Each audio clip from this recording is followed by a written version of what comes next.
Hello and welcome to another episode of Medi Talk. Today we have with us Professor Dr. T. Unnikrishnan, former Professor of ENT, Trivandrum Medical College and Travancore Medicity, Kollam. He is presently the Senior Consultant at Dr. Anjana's ENT and Super Specialty Center. Welcome to the show, sir. Thank you. Today we are going to talk about hearing loss in children, അഥവാ കുട്ടികളിലെ ബധിരത. ആദ്യം തന്നെ എത്ര ശതമാനം കുട്ടികളിലാണ് ഈ hearing loss അഥവാ ബധിരത കണ്ടുവരുന്നത്?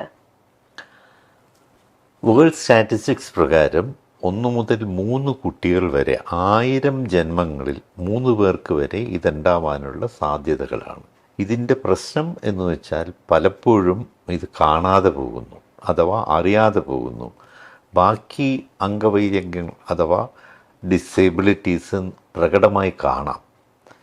ഈ കേൾവിക്കുറവ് ഒരുപക്ഷെ പലരും മിസ് ചെയ്യുന്നതാണ്.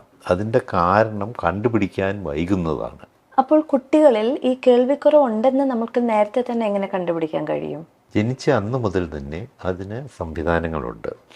ഓട്ടോ അക്യൂസ്റ്റിക് എമിഷൻ എന്ന് പറഞ്ഞ ടെസ്റ്റ് ജനിച്ച ഏതാനും ദിവസങ്ങൾക്കുള്ളിൽ തന്നെ നമുക്ക് ചെയ്യാം.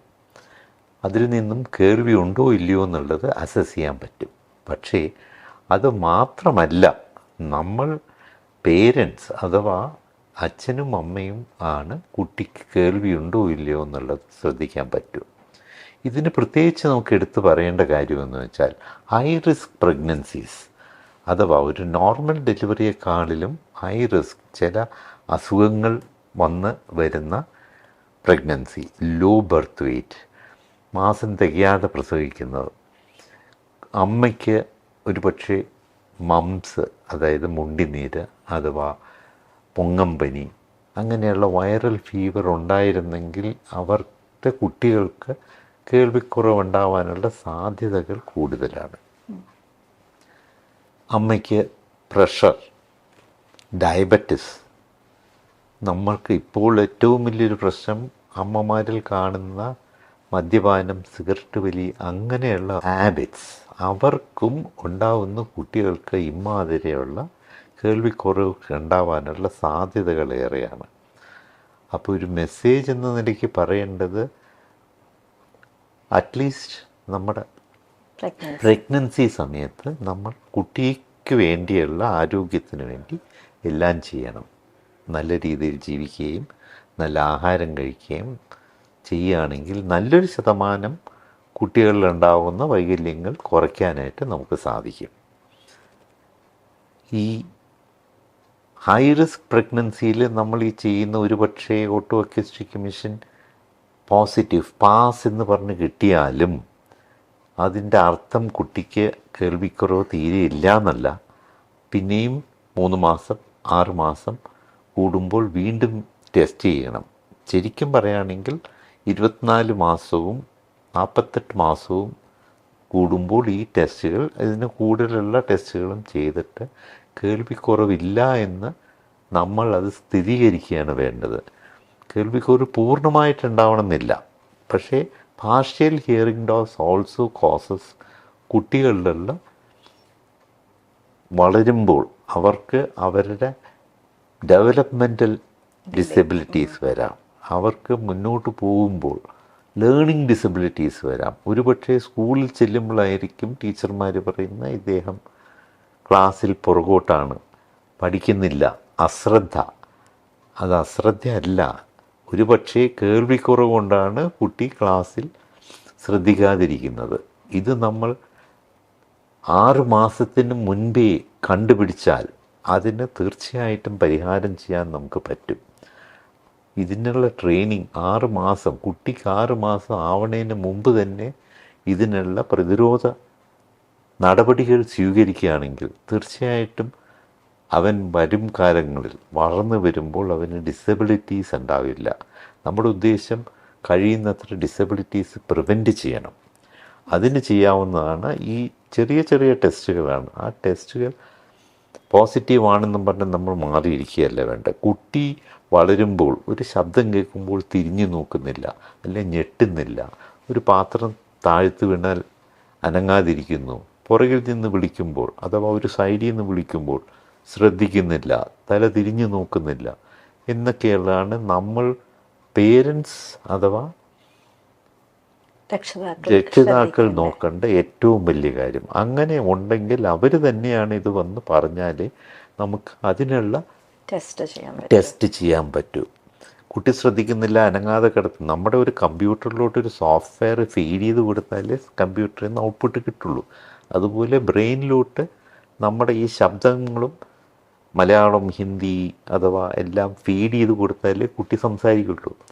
കുട്ടികൾ സംസാരിക്കുന്നില്ല, ശബ്ദം കേട്ടിട്ട് അനങ്ങുന്നില്ല, പട്ടി കുറച്ചാൽ അനങ്ങുന്നില്ല എന്നൊക്കെ വരികയാണെങ്കിൽ തീർച്ചയായിട്ടും അത് എത്രയും നേരത്തെ, ഒരു വയസ്സിന് മുൻപേ അതിനുള്ള പ്രതിരോധം അഥവാ അതിൻ്റെ കറക്റ്റീവ് മെഷേഴ്സ് തുടങ്ങിയില്ലെങ്കിൽ കുട്ടിയുടെ കേൾവിയെ, സംസാരവും ബാധിക്കും. അപ്പോൾ ബധിരനായതുകൊണ്ട് സംസാരവും പോകാമെന്നല്ല. ഇപ്പോൾ ഇങ്ങനെ പല കേസും പണ്ട് കാലങ്ങളിൽ പോകാറുണ്ട്. ഇപ്പോൾ നമുക്ക് സംവിധാനങ്ങളുണ്ട്. കോക്ലിയർ ഇംപ്ലാന്റ് എന്നൊക്കെ പറഞ്ഞാൽ പൂർണ്ണമായിട്ട് കേൾവി ഇല്ലാത്തവർക്കും കേൾവി തിരിച്ചു കിട്ടാനുള്ള സംവിധാനം നമ്മളിലുണ്ട്. അത് നമ്മൾ ഉപയോഗിക്കണം. നമ്മുടെ കേരള സർക്കാർ അതിനു വേണ്ടി ഫ്രീ ആയിട്ട് കോക്ലിയർ ഇംപ്ലാന്റിന് 12 ലക്ഷം വരെയൊക്കെ ആവും. കേരള സർക്കാരാണ് ആദ്യമായിട്ട്, എനിക്ക് തോന്നുന്നു ലോകത്ത് തന്നെ ആദ്യമായിട്ട് ഫ്രീ ആയിട്ട് ഈ ഉപകരണം കുട്ടികൾക്ക് കൊടുക്കാം എന്നുള്ളൊരു, അത് നമ്മുടെ മഹാനായ അതെ യേശുദാസൊക്കെ ആയിരുന്നു, അദ്ദേഹമൊക്കെ ആയിരുന്നു അതിൻ്റെ പിന്നിൽ പ്രവർത്തിച്ചത്. ഇപ്പോൾ നല്ല രീതിയിൽ പ്രവർത്തിക്കുന്നുണ്ട്. അല്ലെങ്കിൽ നമുക്ക് പൈസ ഇല്ലെങ്കിൽ ഒരു കോക്ലിയർ ഇംപ്ലാന്റ് വാങ്ങിക്കാൻ പറ്റില്ല എന്നുള്ളൊരു സ്ഥിതി വരെ ആയിരുന്നു. ഇപ്പം അങ്ങനെയല്ല. ശ്രുതി തരംഗം എന്നൊക്കെ പറഞ്ഞ് സർക്കാരിൻ്റെ പ്രോഗ്രാമുണ്ട്. അതിലിത് വളരെ നന്നായി നടക്കുന്നുണ്ട്. നമ്മൾ പേരൻസ്, രക്ഷിതാക്കൾ ചെയ്യേണ്ടത് ഈ ഒരു വൈകല്യമുണ്ടോ എന്നുള്ള അതിൻ്റെ ലക്ഷണങ്ങൾ അറിയുകയും കാലാകാലങ്ങളിൽ കുട്ടികൾക്ക് കേൾവി ടെസ്റ്റ് ചെയ്യുകയും ചെയ്യുന്നതാണ് ഏറ്റവും ഉചിതം. അപ്പോൾ സാറ് പറഞ്ഞ പോലെ ഒരു കുട്ടി സംസാരിക്കാൻ വൈകുന്നെങ്കിൽ അത് ചിലപ്പോൾ കേൾവിക്കുറവ് കൊണ്ടാകാം എന്ന് പാരൻസ് മനസ്സിൽ വയ്ക്കേണ്ടതാണ്. അതെ, അതാണ് ഏറ്റവും വലുത്. കുട്ടികളുടെ ഈ വൈകല്യം അധികവും കണ്ടുപിടിക്കേണ്ടത് രക്ഷിതാക്കൾ തന്നെയാണ്. അവരാണിത്.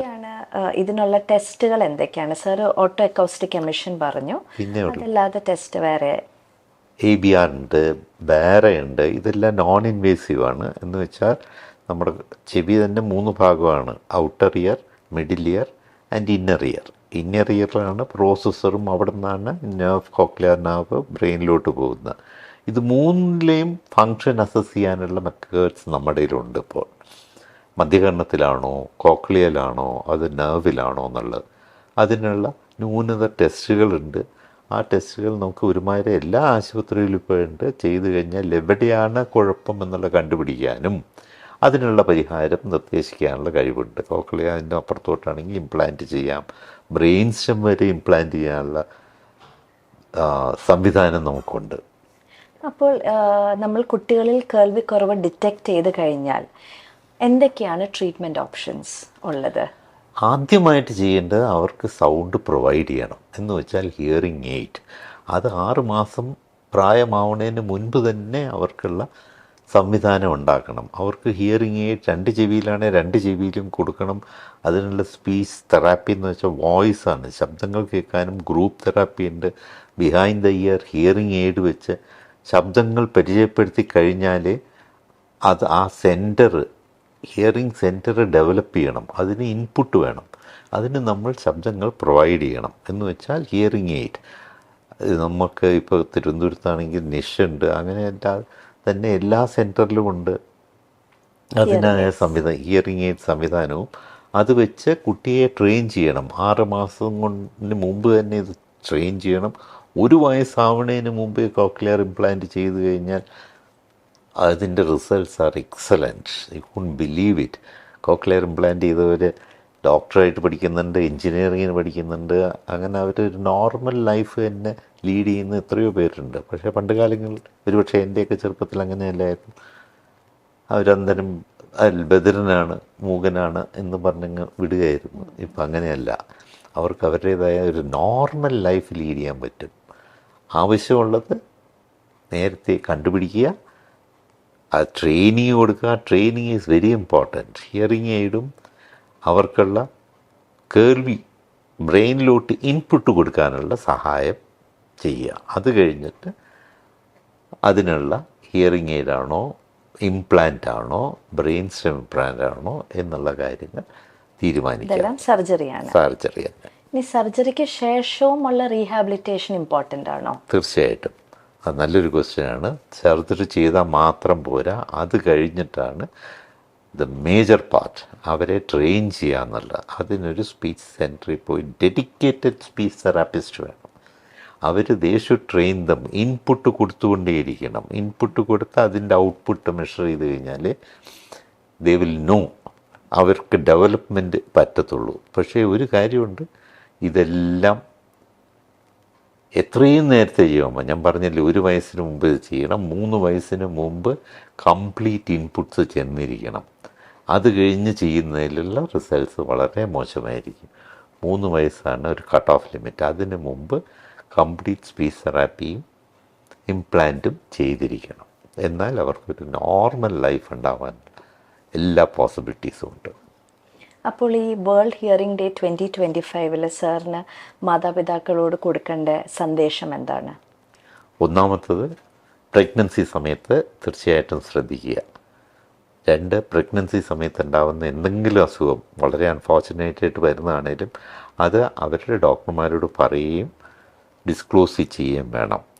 അതപ്പോൾ നമ്മൾ അനോമലി സ്കാനിൽ ഇത് കണ്ടുപിടിക്കാൻ പറ്റില്ല, ബാക്കി എല്ലാ അനോമലീസും പറ്റും, എന്നാലും അത് പറയണം. 4-ാമതായിട്ടെന്ന് പറയുന്നത്, ഒരു നോർമൽ പ്രഗ്നൻസി, നോർമൽ ഡെലിവറി ആണെങ്കിൽ കുഴപ്പമില്ല. എന്തെങ്കിലും അബ്നോർമാലിറ്റി, ഡിലേഡ് എസ്ഫിക്സിയ, ജോണ്ടിസ്, പ്രസവം, ലോ ബർത്ത് വെയ്റ്റ്, അങ്ങനെയുള്ളവർക്ക് ഒരു normal oto acoustic emission test കിട്ടിയാലും please see that it is repeated after 3 months, again 6 months. Make sure that hearing is normal. ആദ്യം ഒരു നോർമലാണ്, കേൾവി ശരിയാണെന്ന് കിട്ടിക്കഴിഞ്ഞാൽ അതുകൊണ്ട് നിർത്തരുത്. ഹൈ റിസ്ക് പ്രഗ്നൻസി എല്ലാവരും വീണ്ടും വീണ്ടും ടെസ്റ്റ് ചെയ്ത് make sure that the child is okay. എന്ന് വെച്ചാൽ കുറച്ച് കേൾവിക്കുറവ് മതി ഭാവിയിൽ അവർക്ക് ലേണിംഗ് ഡിസബിലിറ്റി ഉണ്ടാവാനുള്ള സാധ്യതകൾ. അപ്പോൾ നമ്മൾക്ക് നേരത്തെ തന്നെ കണ്ടുപിടിച്ചു കഴിഞ്ഞാൽ കുട്ടികളിലെ ബധിരത നമ്മൾക്ക് പൂർണ്ണമായും ചികിത്സിക്കാനുള്ള ഓപ്ഷൻസാണ് ഇന്നത്തെ ഒരു ന്യൂ ടെക്നോളജി വെച്ച് അവൈലബിൾ. അപ്പോൾ എല്ലാ പാരൻസും ഏർലി ഡിറ്റക്ഷൻ ചെയ്ത് കേൾവിക്കുറവുണ്ടെങ്കിൽ കണ്ടുപിടിച്ച് അതിനുള്ള പരിഹാരവും റീഹാബിലിറ്റേഷനും ചെയ്ത് നമ്മൾക്ക് കേൾവിക്കുറവിനെ പ്രിവെൻറ്റ് ചെയ്യാനും കൺട്രോൾ ചെയ്യാനും സാധിക്കും. നമ്മളോട് ചേർന്ന സാറിന് heartfelt gratitude. Thank you. Dr. Anjana's ENT and Super Speciality Center, Kakinad, where healthcare transcends boundaries.